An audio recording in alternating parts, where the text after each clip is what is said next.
Hey there, observers! This is Taiwan Observer! And let's take a look at the news. I'm Vincent, your regular host. And I'm Liam, your not-so-regular host. But before we get started, I'm gonna need to see some ID.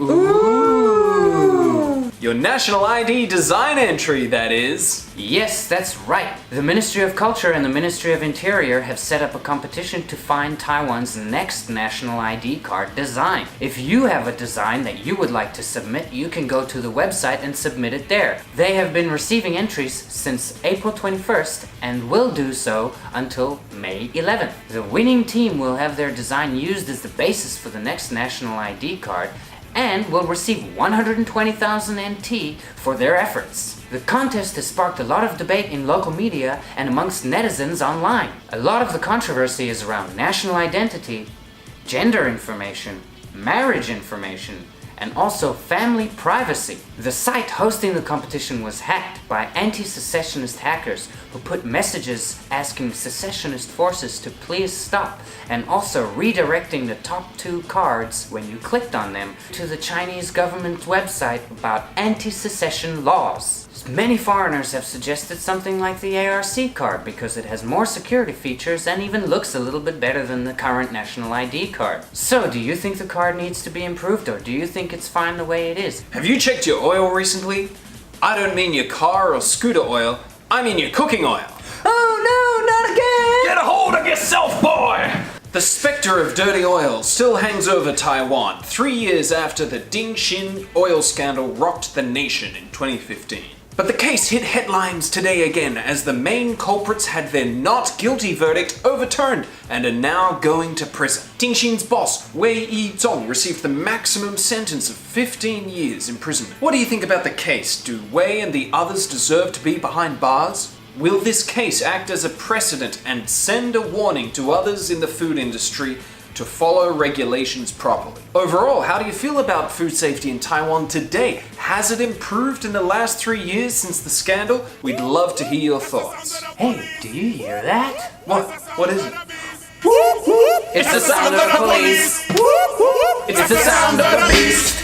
Alright, let's get right into some police news. First up in police news, let's talk about the tragic incident that happened on Freeway Number 1 in Tainan County.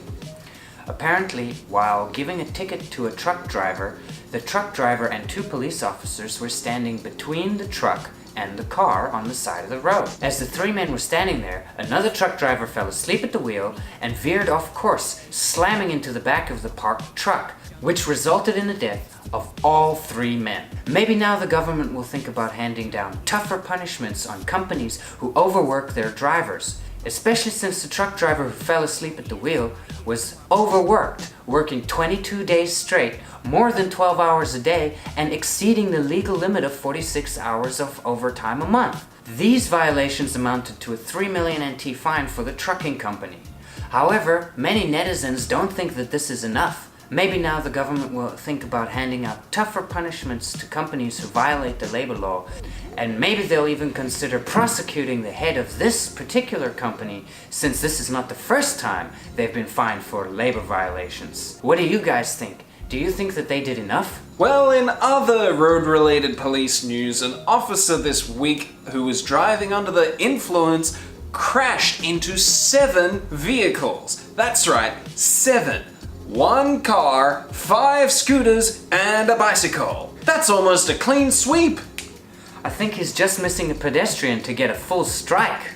On a serious note though, although 6 people sustained light injuries, none of them were critically hurt. The police officer was released on bail for 150,000 NT. He has apologized and promised to compensate any of those who were injured. And now let's talk about the police and big data! It's so big! The police have credited some of their recent record-breaking busts to the National Big Data Center for Illegal Drugs, saying that compiling all this data and being able to share it easily between police departments has helped a lot in catching and finding out more about these drug pushers and users. The police have said that they have been collecting phone numbers, license plate numbers, addresses, and types of drugs being sold. They have said that 67 million phone records and 540,000 names are currently part of this database. What do you guys think about this? Do you think that the government should be collecting all this data on us? Do you think that committing a crime means that you no longer have privacy for your information? Let us know your opinion in the comments section. We'd be really interested to find out. Also, we would like to know your opinion on any of the other police stories we've spoken about today. In other news, migrant worker abuse. On Tuesday this week, over 300 migrant workers staged a protest in Shiji after tech company TingHsin Optics housed them in a dormitory made for only 100 people. The Ministry of Labour Affairs has said it will fine the company between 60 to 300,000 NT for the violation. This week's case comes off the back of a recent eye-opening documentary released by Environmental Justice Foundation that revealed many serious abuses of migrant workers aboard Taiwanese fishing vessels at sea. Let's take a look at that trailer now. Roll it. Taiwan is one of the world's most advanced economies and has one of Asia's largest fishing fleets. Its seafood industry is worth billions of dollars a year. There are more than 1,800 Taiwanese distant water vessels operating across the world's oceans. In recent years, disturbing footage and testimony from workers aboard Taiwanese vessels has shone a spotlight into the secretive and sometimes violent distant water fleet. When they work on the Taiwanese vessel, there were many violent incidents where they treated like, they use the word animal. On the sea, living, working on the vessel, they had no choice. They have been physically abused, and they have to endure that kind of these abuses until the ship get to shore. Wow, shocking stuff. How do you feel about this issue? Are these just extreme cases, or do they represent the norm? Do you know anyone who has suffered abuse here in Taiwan as a migrant worker? We'd love to hear your thoughts on any other personal experience you can share with us. And for our last story, let's talk about office workers. This week, a new survey by 1111 Job Bank shows that workers at Taiwanese companies earn on average 20,000 NT less than those who work at foreign companies. And Yes123 Job Bank also did a survey. They said that about 60% of Taiwanese workers feel that they have health issues from overwork. And another 75% of them have considered quitting their job from exactly the same reason: overwork.